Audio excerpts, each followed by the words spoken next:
John Glenn, premier Américain à effectuer un vol en orbite autour de la Terre, est mort. À bord de la capsule spatiale Friendship 7, il avait succédé en 1962 au soviétique Youri Gagarin, qui avait réussi l'exploit l'année précédente. Avec la disparition, jeudi 8 décembre, de John Glenn à l'âge de 95 ans, les États-Unis viennent de perdre l'une des grandes figures de la conquête spatiale américaine.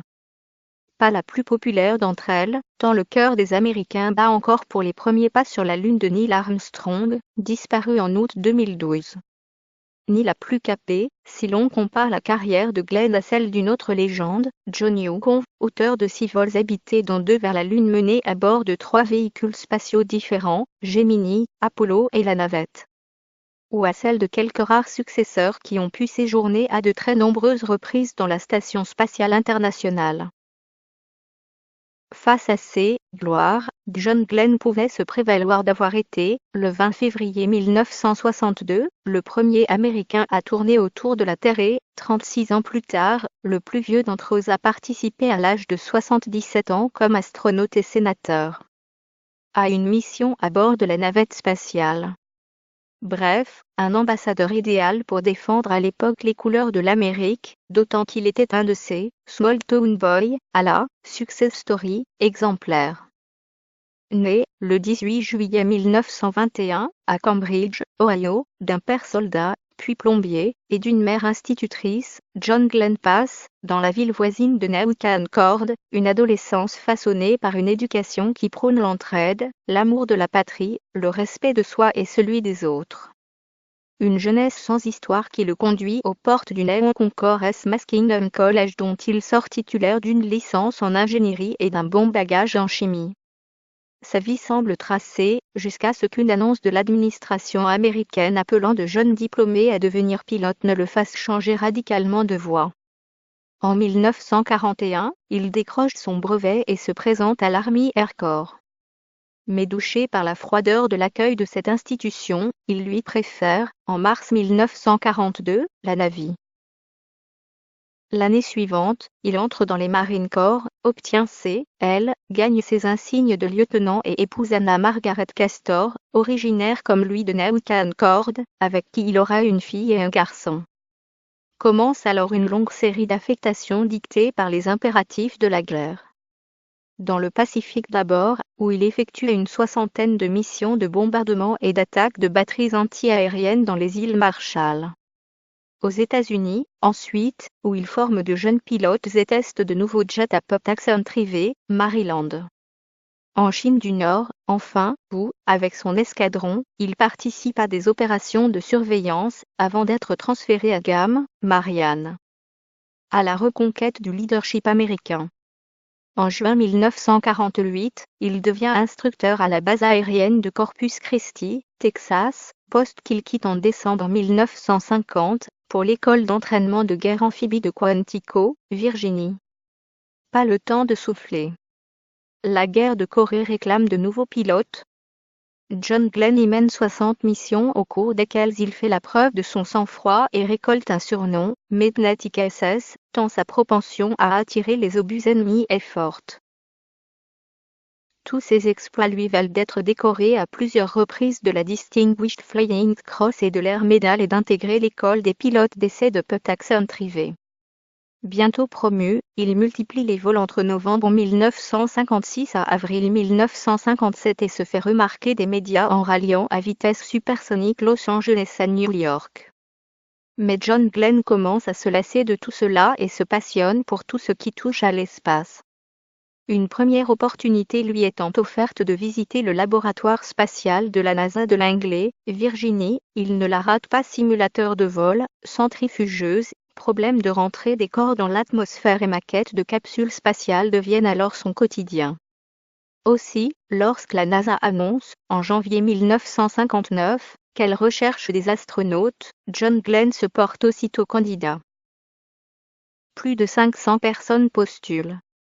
Une centaine sont sélectionnées et 7 seulement retenues début avril, les Mercury 7. John Glenn est du lot.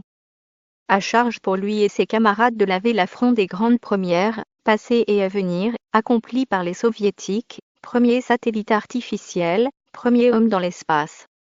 Administration, agences, centres de recherche, industriels et astronautes se mobilisent alors pour que vole rapidement dans l'espace une capsule spatiale, Mercury, et son pilote, première étape d'une reconquête du leadership américain.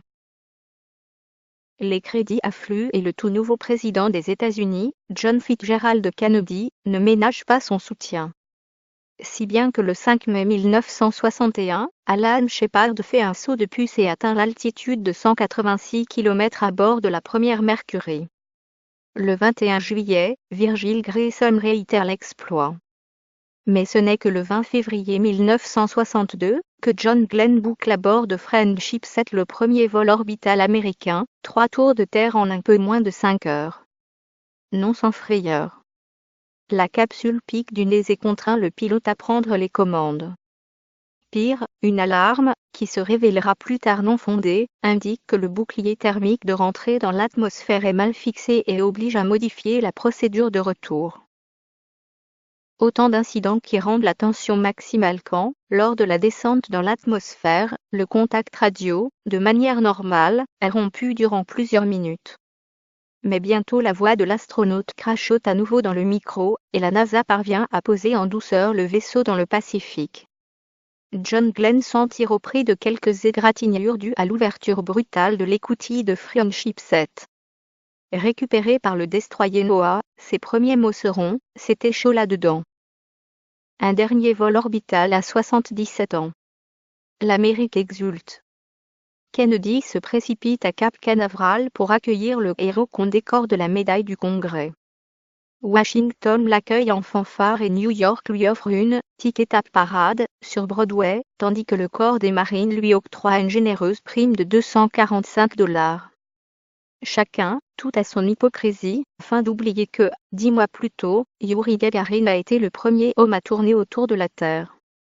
La fête finie, John Glenn rêve de nouvelles missions car il n'a que 41 ans. Mais la NASA et l'administration américaine refusent, arguant sans le dire qu'on ne fait pas prendre de risque à une icône toute fraîche. Dès lors, John Glenn accompagne dans leur préparation les astronautes des 3 dernières missions Mercury et ceux des missions Gemini à venir.